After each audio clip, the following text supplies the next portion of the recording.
महर्षि वाल्मीकि द्वारा रचित रामायण महाकाव्य भगवान श्री राम के जीवन चरित्र की कथा का वर्णन करती है, जिसमें श्रीराम ने एक मर्यादा पुरुषोत्तम की भूमिका निभाई। इसमें दिखाया गया है कि कैसे भगवान श्रीराम ने एक मनुष्य के रूप में अपनी मर्यादा में रहते हुए अपने सभी कर्तव्यों पूरा किया तथा हमेशा धर्म को सर्वोपरि मानकर आचरण किया। श्रीराम ने सर्वसमर्थ होते हुए भी बिना अपने मर्यादा भंग किए पृथ्वी पर से असुरों तथा दुष्टों का विनाश किया और धरती को पापियों से मुक्त किया। मातृपितृभक्त श्रवण कुमार की कथा। श्रवण कुमार का नाम उनकी मातृपितृ भक्ति के कारण जाना जाता है। वह अपने अंधे माता पिता के एकलौती संतान थे। एक बार जब वह अपने माता पिता के लिए जलाशय से जल लेने के लिए गए तब राजा दशरथ के एक बाण के कारण उनकी मृत्यु हो गई। जब भी बात माता पिता की सेवा करने की आती है तो श्रवण कुमार का नाम सबसे पहले आता है। यह बात त्रेता युग की है, जब भगवान राम के जन्म से थोड़े समय पहले श्रवण कुमार नाम का एक लड़का था। श्रवण कुमार के माता पिता अंधे थे, इसलिए उन्होंने बड़ी ही मुश्किलों और कठिनाइयों से लड़ते हुए श्रवण कुमार को पाला था। इसलिए जब श्रवण कुमार लायक हो गए तब वह अपने माता पिता की सेवा करने लगे। एक बार श्रवण कुमार के माता पिता ने इच्छा जताई कि वे तीर्थ धाम की यात्रा करना चाहते हैं। तब श्रवण बांस की दो बड़ी बड़ी टोकरियां लेकर आए और उन्हें बीच में एक मजबूत लकड़ी से बांध दिया। इस तरह वह एक तराजू की तरह बन गया, जिसमें उन्होंने एक टोकरी में अपनी माता को बिठाया था तो दूसरी टोकरी में अपने पिता को बिठाया और लकड़ी के बीच में अपना कंधा लगाकर उठा लिया और अपने माता पिता को तीर्थधाम की यात्रा पर लेकर चले गए। जब लोगों ने यह देखा कि एक पुत्र अपने अंधे माता पिता की किस तरह सेवा कर रहा है तो उनका नाम मातृपितृभक्त श्रवण के रूप में प्रख्यात हुआ। श्रवण हर रोज काम करने के लिए घर से निकल जाते थे। इसके बाद वह जंगल से लकड़ियां काटने के लिए जाते और अपना चूल्हा जलाने के लिए लकड़ियां जंगल से बटोर कर लाते। उसके बाद चूल्हा जलाने के बाद वह अपने माता पिता के लिए खाना बनाते। श्रवण इतनी मेहनत करते देख उनके माता पिता हमेशा यह सोचते थे कि वह कब इस उलझन से मुक्त हो पाएंगे। श्रवण की माता घर के काम करने के लिए श्रवण को मना करती, लेकिन फिर भी श्रवण कुमार अपना कर्तव्य मानकर घर और बाहर का हर काम स्वयं करते थे। जैन श्रवण कुमार की मृत्यु कैसे हुई थी। एक रोज श्रवण कुमार खाना बना रहे थे, तब उनके माता पिता ने उनसे कहा कि उन्हें प्यास लगी है।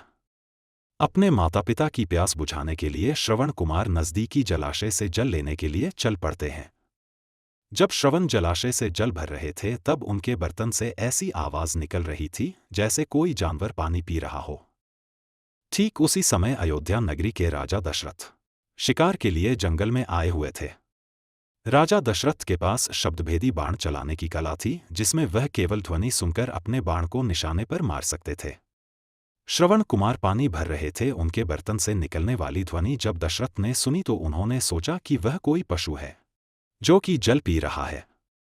यही सोचकर राजा दशरथ ने उस ध्वनि की तरफ अपना बाण छोड़ दिया। जब वह बाण श्रवण कुमार के शरीर पर लगा तो उन्होंने जोर से चिल्लाया।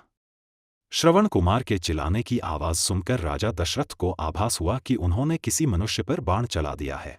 अपने घोड़े से उतरकर राजा दशरथ तुरंत उस जगह पर पहुंचते हैं जहां पर श्रवण घायल अवस्था में पड़े थे।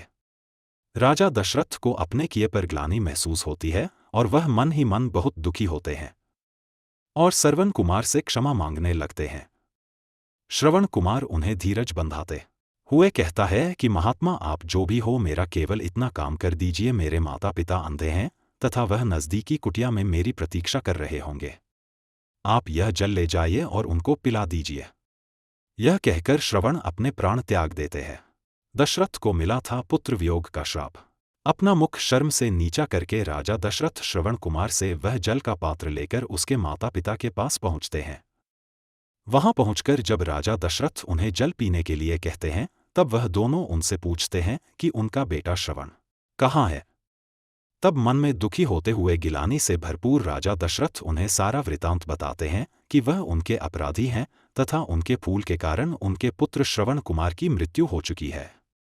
अपने इकलौते पुत्र की मृत्यु की खबर सुनकर दोनों माता पिता बुरी तरह से रोने लगे। रोते रोते श्रवण कुमार की माता ने अपने प्राण त्याग दिए।